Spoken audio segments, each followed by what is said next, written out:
Well, friends, we are in Kochi, and this is the balcony room of our five-star hotel known as Taj Kochi. Just showing you around. Lovely scenes over here.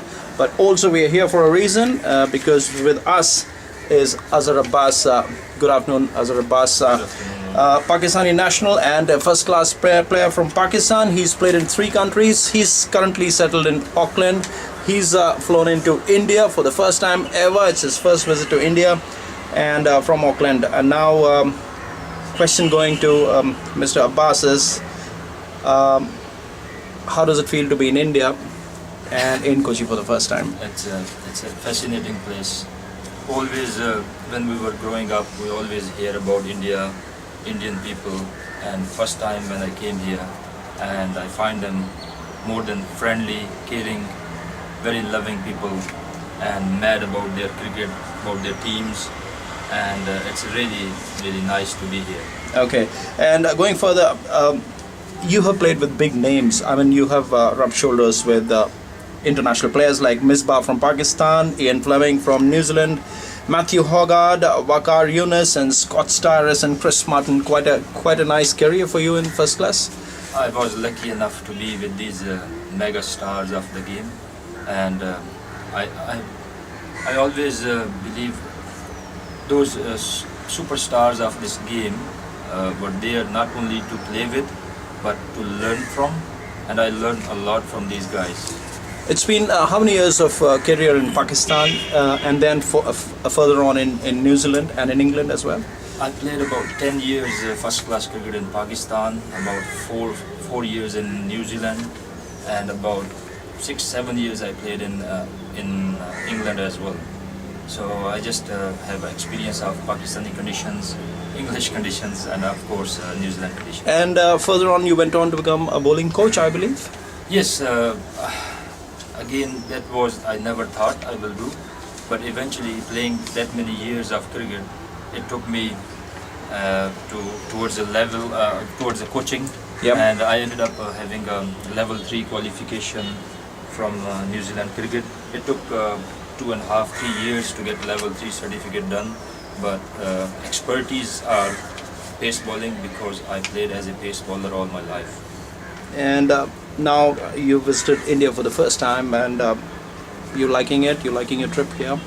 Of course, as I said, it's a wonderful place when it comes to cricket at the moment, and for some coming years as well.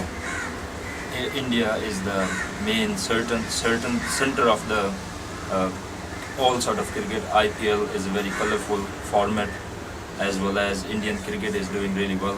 How can Indian pace bowling attack improve? What do you have to say, because you're a specialist pace bowling coach? I think this is a very good question.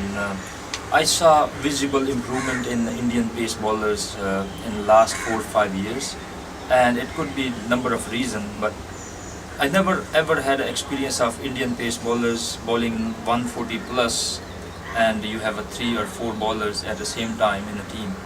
I think there is improvement in their pace, aggression, and if we help them a bit more in a sense how to use old balls, especially in death overs, and they done really well in this World Cup. Apart from the last game they played against Australia, they're doing good job. But when you compare with their batting strength, still is a long way to go for Indian pace bowlers. What difference do you see in bowlers from Pakistan, your country, and bowlers from India? I mean, there's a big gap? I think it always gap was there. The pace bowlers Pakistan produced in the last many years compared to Indian bowlers is a big advantage for Pakistan cricket. And I think the way they train, it's more like pace bowling focus clubs over there. Pace bowlers looked after really well in Pakistan. Okay. And when we were growing up, our role models were pace bowlers. Always we look up to Imran, and then after him Wasim and Waqar. Those guys were legends of the game. Idols for the young. And that was the real source for all the young players, inspiration. But I think in India it goes like Sunil Gavaskar, more towards Sachin batting. Tendulkar, you know, their role models are mainly batsmen, and that's one factor. And second, I think somehow our pitches are also batting friendly. But I see this is my first week here, and I already saw 2-3 pitches, and it's more towards the spinning side. Yes. And it's in Slow and low. encourage the spinners to get more wickets, Yeah. and doesn't encourage pace bowlers to come and bend their back. Correct. So we need to develop that a bit more when it comes to pace Okay. bowling. Something about the semi-final. You watched India versus Australia. Uh, where do you think India lost the plot, and what's your opinion on that? I think I always said that even before that semi-final started. I was in Auckland, and I think someone radio sports asked me, what do you think? And I said the toss will be so vital in this game, and unfortunately India lost the toss, and that's a big advantage straight away went to Australia.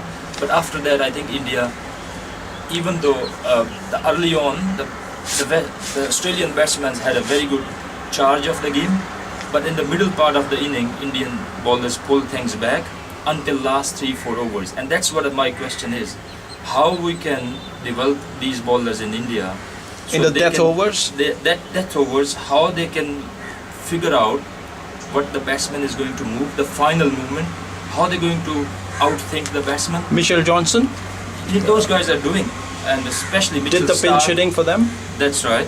Mitchell Johnson was, he's only a bowler, but that day he made 30 runs in 10 balls, and that psychological effect, having 295 to 330, Yeah. that's a big difference. Yeah. And plus, when the Indian team was going back to dressing room after first inning, the moralized were a bit down.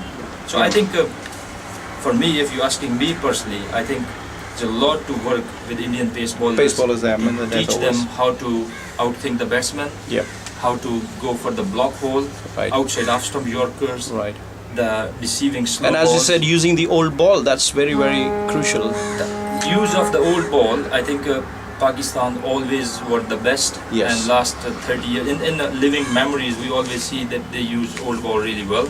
Not so recently, because their bowling attack is very immature. But traditionally, the old ball, the use of old ball, they are impeccable. But I think we can learn from each other.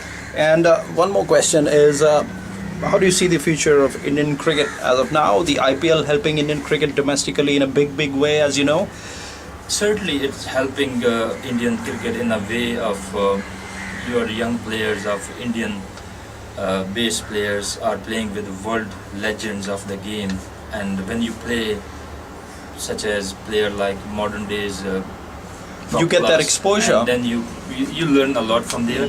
And financially, it's a game It's a changer. big one. And IPL, of course, is a dream for a lot of players to come and play, and shorter version, and it helps to develop their game. But I think, if you ask me personally, in a way, how we can develop in Indian cricket, I still think we need to have a lot more focus in our 4-day cricket here, Okay. especially Ranji Trophy. We need to encourage our players and facilitate them. We might not able to do at the IPL level, but we need to raise the bar in look aftering the players and lifting up the standard, making more attractive Ranji Trophy 4-day cricket. That will help India in a longer time. So we need to work on that. So, friends, that was Azhar Abbas giving his valuable tips on various things that we discussed, and it is quite a privilege for Ron Crick Video to be sharing a room with him here in Taj Kochi for this trip for the Australians.